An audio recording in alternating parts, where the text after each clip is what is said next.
Roadmap unveiled. The Lee Jae Myung administration has rolled out its 5-year blueprint to steer South Korea's future. We break down the key priorities and what's in store.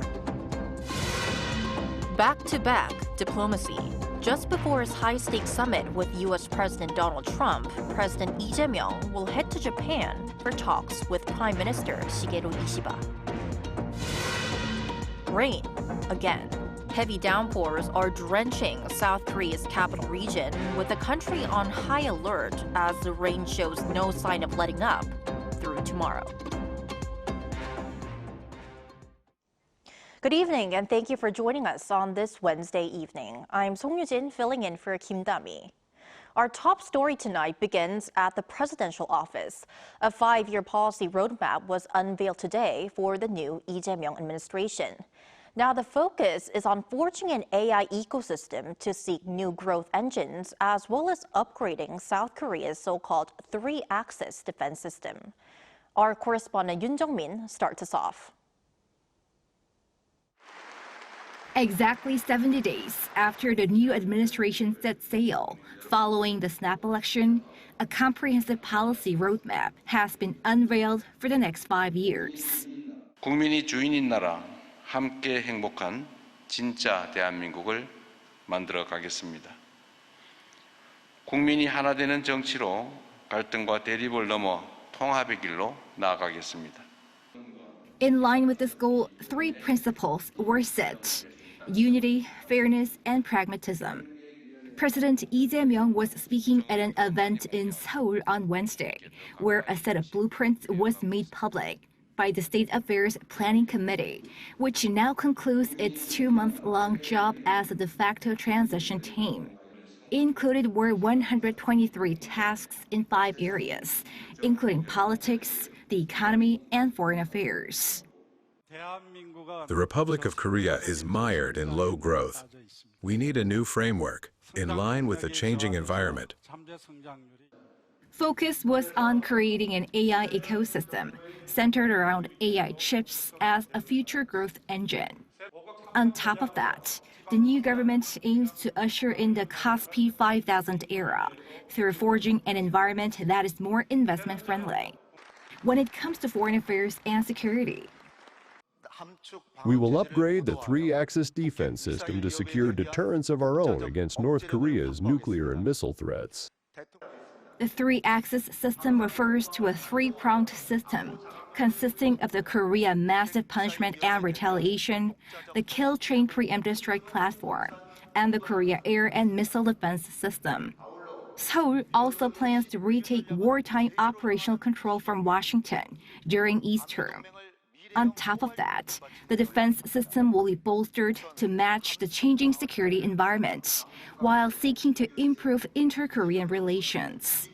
Other goals include elevating South Korea as a global cultural powerhouse, with the aim of nurturing the K-culture market worth 300 trillion won, roughly $216 billion. Also announced were constitutional reform to better embody the principle of people's sovereignty, as well as prosecutorial reform to reduce the power that's often been too heavy on prosecutors. To carry out those policy tasks, a total of 210 trillion won is needed along the way, according to the committee, which will be secured through taxes and belt tightening.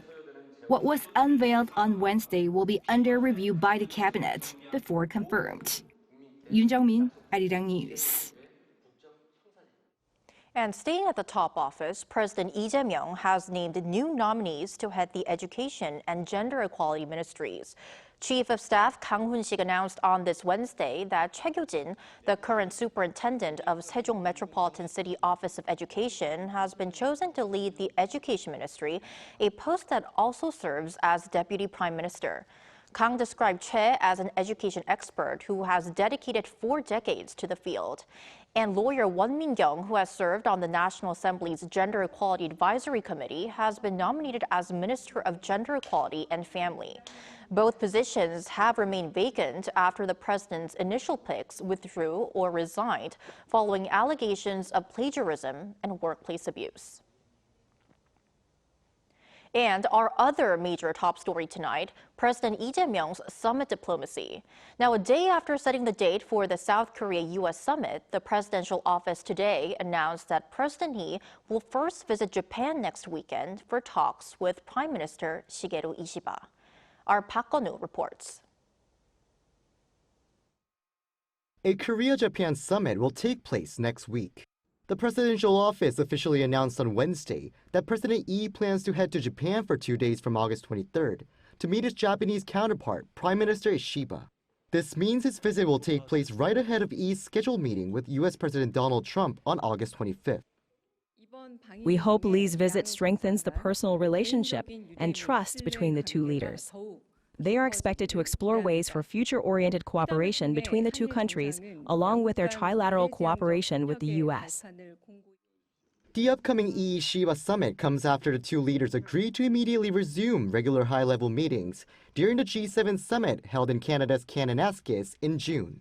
The presidential office added regional issues regarding peace and stability, along with other global issues may be discussed. While the exact agenda has yet to be decided on, the office added issues regarding import regulations for fisheries imports could be on the table, with the government raising potential health issues that could affect Koreans. With less than 2 weeks left until the meeting, eyes are on whether this signals a resumption of regular summits between the two countries. Park Kwon, Arirang News. And before meeting President Lee Jae Myung at the White House later this month, U.S. President Donald Trump is set to hold talks with Russian President Vladimir Putin this week in Alaska. Now, ahead of that meeting, Putin spoke over the phone with North Korean leader Kim Jong-un. Our Kim Bo-kyung reports on Kim's reaction and what could be on the table when Putin and Trump meet. Russian President Vladimir Putin, during a phone call on Tuesday, briefed North Korean leader Kim Jong-un on the upcoming summit between himself and U.S. President Donald Trump. Putin is set to meet Trump in Alaska on Friday to discuss the Ukraine war, as U.S. Special Envoy Steve Witkoff's visit to Russia on August 6th laid the foundations for the summit to take place. According to the Kremlin on Tuesday local time, Putin highly assessed Pyongyang's support for operations in the Kursk region, and the two leaders reaffirmed their commitment to further developing cooperative relations in all areas, in line with the mutual defense treaty they signed in June last year. According to the Korean Central News Agency on Wednesday, Kim Jong-un expressed his full support. Meanwhile, the White House has reconfirmed that the Putin-Trump summit is going to be a bilateral one, not involving Ukrainian President Volodymyr Zelensky. The White House press secretary added that the goal is to have a better understanding of how the war could end. I think this is a listening exercise for the president. Look, only one party that's involved in this war is going to be present. And so this is for the president to go and to get, again, a more firm and better understanding of how we can hopefully bring this war to an end. When asked about whether the issue of dispatching North Korean troops to Russia would be discussed, Tammy Bruce, State Department spokesperson, said the content of the dialogue can only be known by the two leaders. Ukrainian President Zelensky on Tuesday vowed not to give eastern Ukrainian land, the Donbas region, to Russia, adding that it would open a bridgehead for a Russian offensive. He said Moscow would have to agree to a ceasefire before territorial issues are discussed. Kim Bo-kyung, Arirang News. Now, back here at home, ahead of the 80th anniversary of Korea's liberation from Japanese colonial rule this Friday, the remains of 6 Korean independence activists will return home today from the United States, Brazil, and Canada. A repatriation ceremony was held at the Seoul National Cemetery, where Prime Minister Kim Min-seo posthumously awarded each of them the Order of Merit for National Foundation. Now, in his address, the Prime Minister said that bringing home the remains of independence fighters is a solemn duty and vowed that the government will continue these efforts until the very last hero is laid to rest. The remains will be buried at the Daejeon National Cemetery.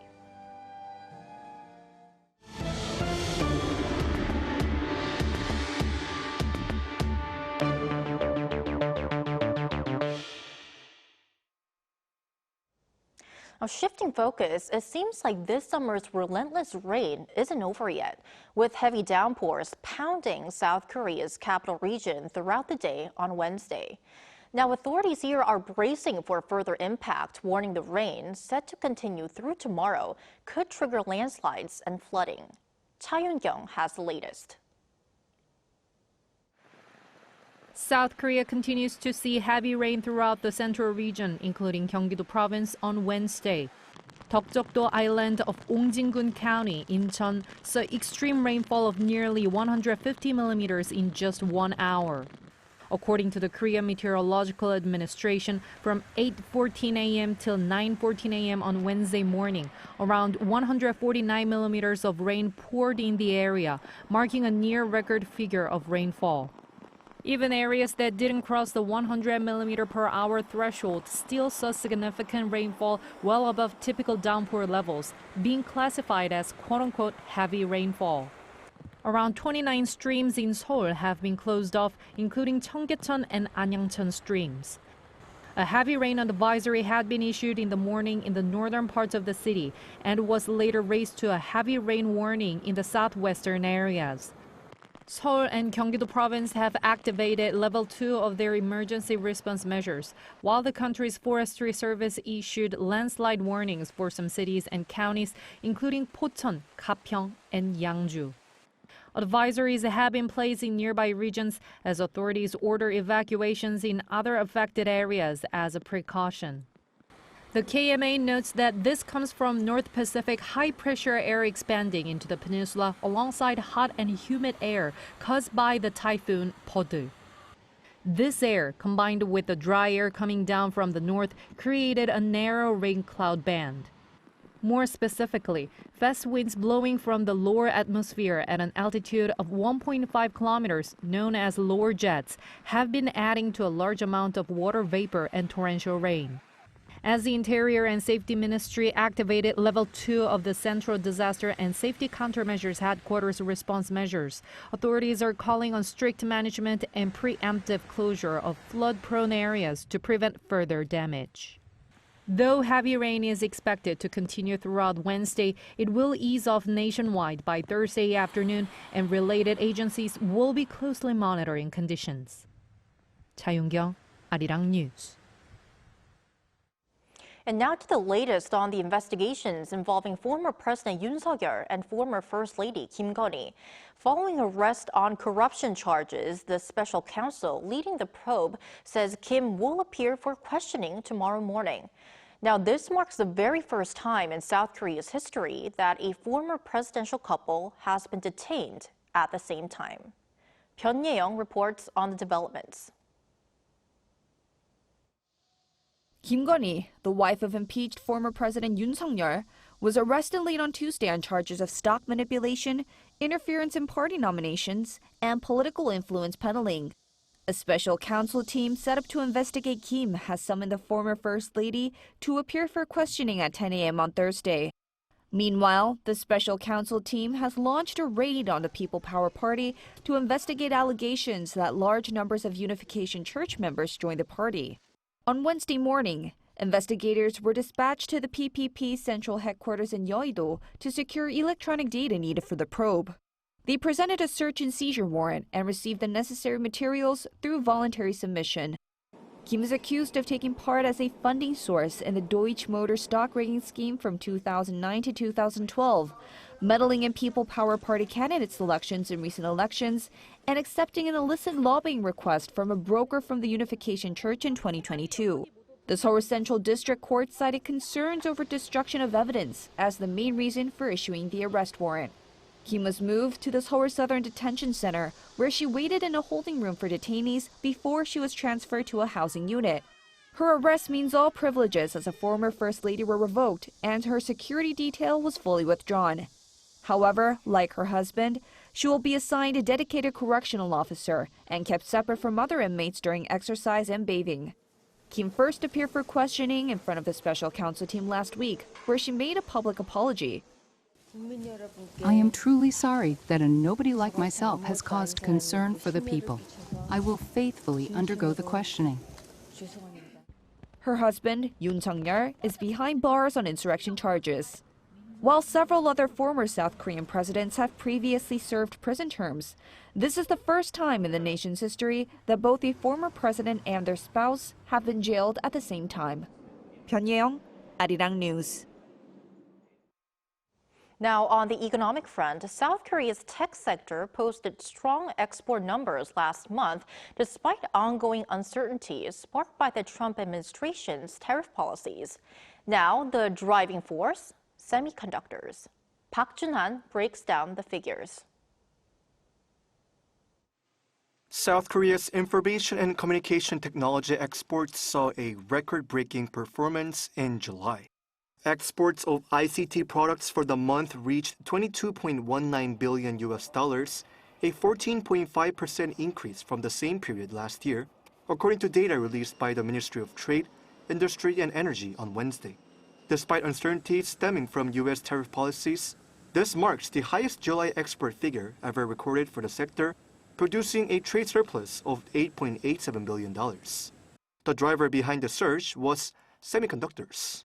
Semiconductor exports posted an over 31% increase in July to $14.7 billion, driven by rising prices for memory semiconductors and strong demand for high-value-added chips, such as high-bandwidth memory and double data rate 5.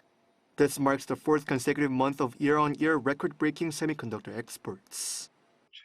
With the growth of the AI industry, sales of HBM memory semiconductors for AI systems are rising, and as HBM is a high-value product, it is positively impacting South Korea's tech exports.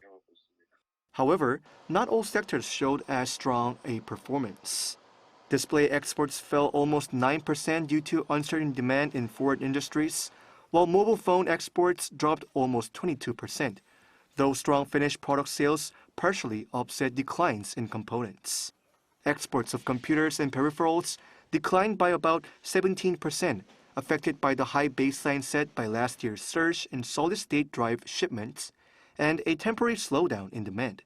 The strength in exports once again underscored South Korea's resilience in the global ICT market, particularly in semiconductors, despite ongoing trade uncertainties. Park Jun-han, Arirang News. And staying in the tech world, disgraced cryptocurrency mogul Kwon has pleaded guilty in the United States to 2 fraud charges. Now, with the plea deal, Kwon is expected to face no more than 12 years in prison, with half of his sentence potentially behind bars here in South Korea. Lee Jae has more.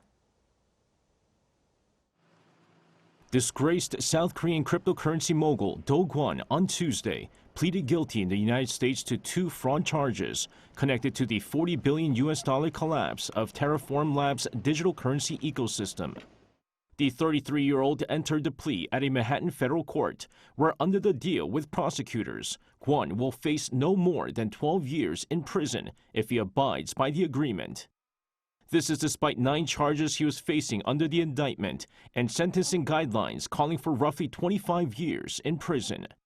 Sentencing is scheduled for December 11th.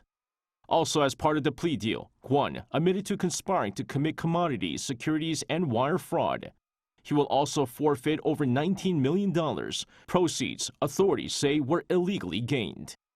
Kwon will also relinquish his stake in Terraform and its cryptocurrencies.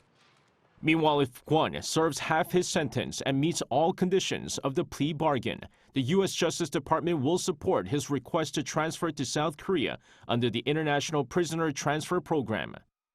Kwon has long requested that he be extradited to his home country to serve prison time in South Korea.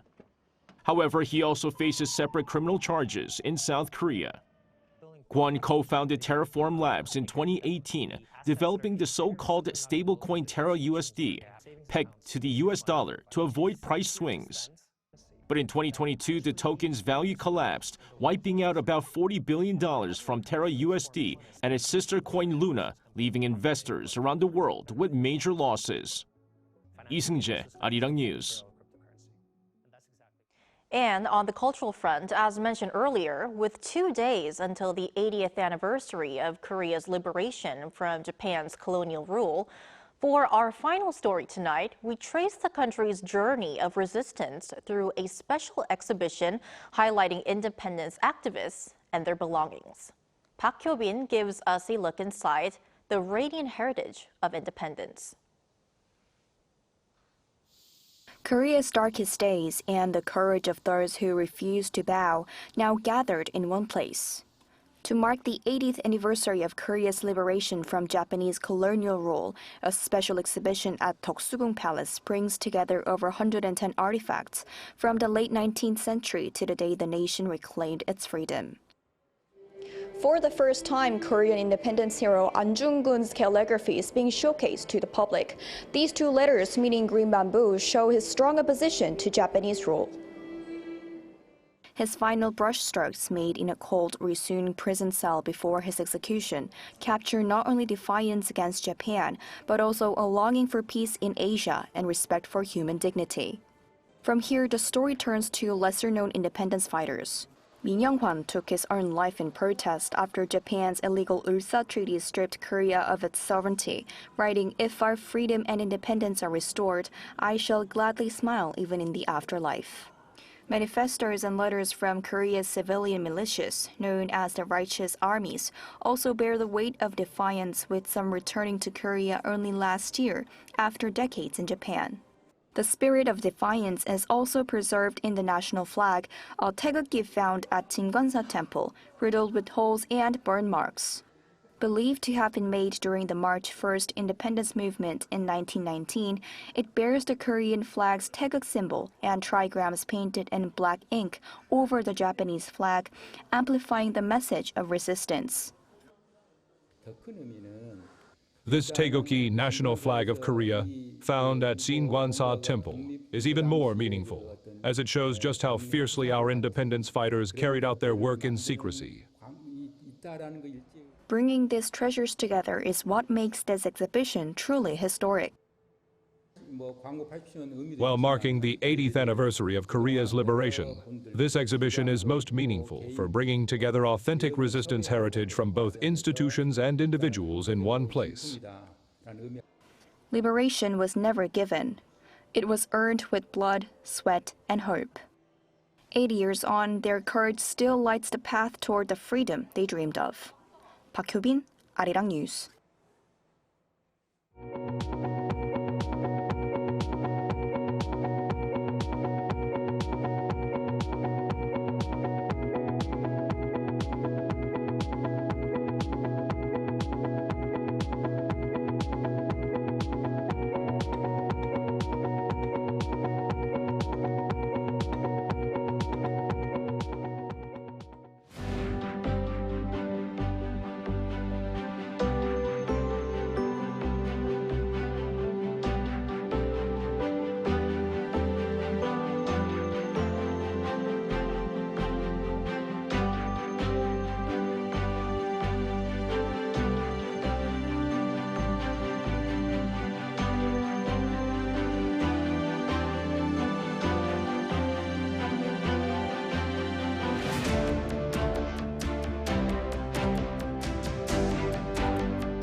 Rain has been falling everywhere today.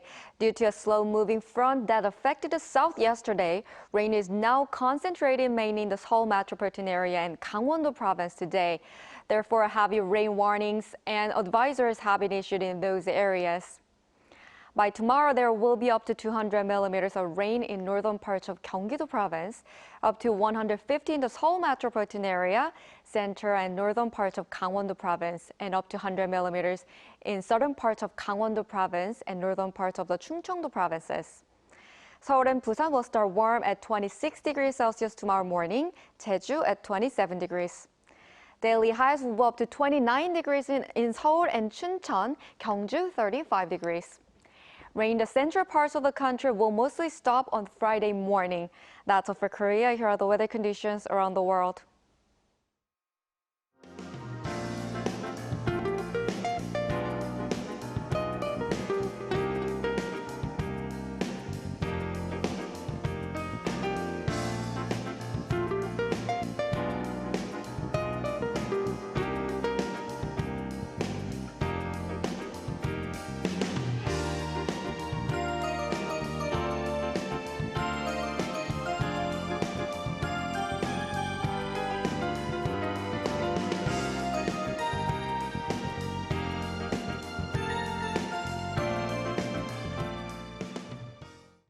And that is Newscenter for tonight. I'm Song Yujin in Seoul. For all of us here at Arirang, thank you so much for your time and hope you have a great night.